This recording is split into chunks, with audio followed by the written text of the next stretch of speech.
Hey folks, welcome back to Only the Best Fantasy Novels. My name is Robin, and today I want to talk about a book that I bought purely because it has an amazing cover art.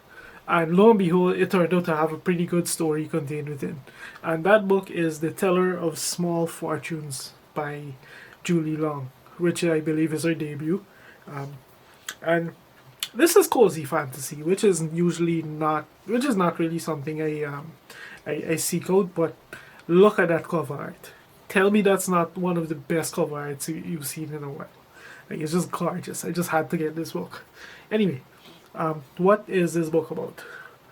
The story follows Tao, who is a teller of fortunes, but only small ones, minor things. So, by a twist of fate, she gathers some companions that she starts to travel with, and they become embroiled in the search for a missing child.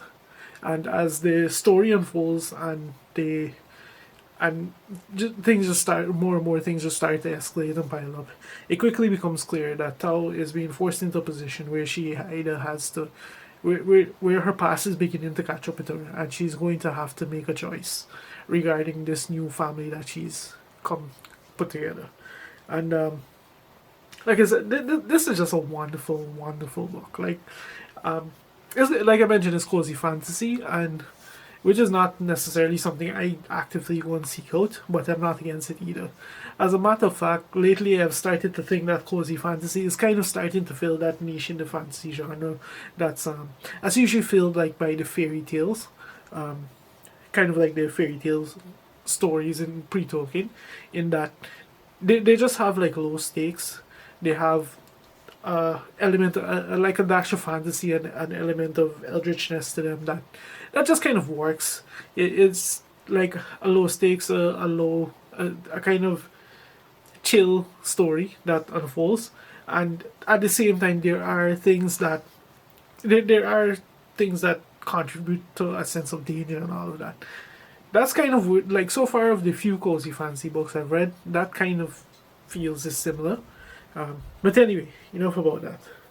Um, you can't talk about this book honestly without talking about the two big things that Julie Long kind of incorporates in here, and those are family and belonging.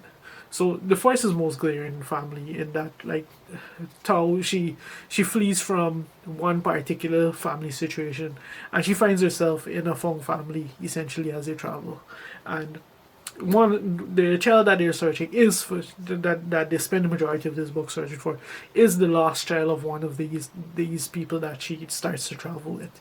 So family is a big thing in this book, and in throughout over the course of the novel, we see the ways that family can break you, they can uplift you, they the way they contribute so much to just your day to day sense of mental well being and that kind of thing. Like it's it there's different scenarios that occur over the course of the book that when you just kind of think of them from that standpoint of how the concept of family plays into it all, it's pretty interesting, to say the least.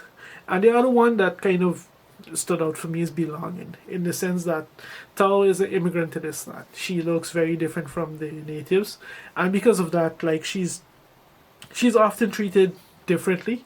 She's often she's accepted to an extent, but that's to an extent, and it's a wind that can quickly shift on her. She can quickly find herself on the receiving end of quite a bit of negativity, racism, these kind of things. Like, anyone who's an immigrant knows exactly what Tao can expect in this situation.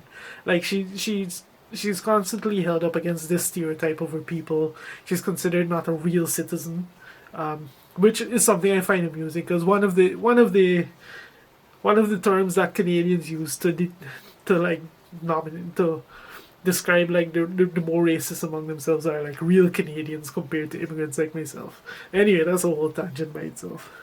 But yeah, like I said, as much as this is a cozy novel, it's generally good vibes.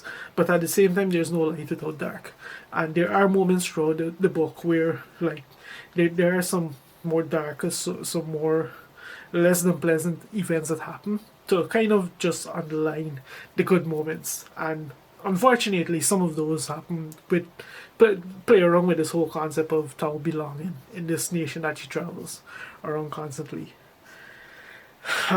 It's two, honestly, it's two pretty big topics to incorporate into a book, and Julie Long does a pretty spectacular job of this. Like I said, this is her debut novel, so um, she did a really good job of including them in a way that's really organic. Like these are just very much facts of the story, just parts of the story. You can't really, they're just there. You don't necessarily need to know or care or home in on them. They contribute to your enjoyment of the story, but if you're someone who's not who in big into themes and that kind of thing, it really doesn't matter.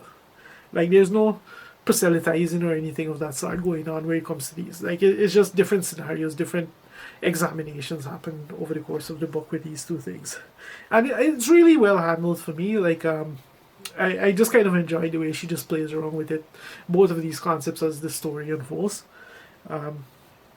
But yeah, all in all, for me, this was a pretty wonderful debut. Like I said, honestly, I am a very shallow person when it comes to cover arts on books. So ever since Patrick initially posted about this book and it drew my attention, I made the decision I was going to have to buy this book whether I like the story or not. And lo and behold, it had a story that actually gripped me and kept me going. So also that ends well, I guess. But yeah, that's kind of my take on The Teller of Small Fortunes. Just a really good book. It does in terms of plot, it keeps things moving.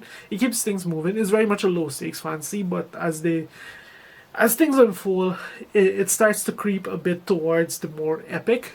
But at the same time, because of the fact that it's a low fantasy, we really only focus on Tao's part in the epic events that are unfolding in the background. So it'll keep you. It keeps you interested. It keeps you going. There's not really any parts I can think of where that was like slow or I was like bored. It's not fast paced by any means. It was just a good time. It's short and it's punchy for what it is, and I guess it's kind of cozy fantasy's vibe in general. But yeah, that's kind of my thoughts on The Teller of Small Fortunes. If you made it this far into the video, thank you very much for watching, and I'll see you next time.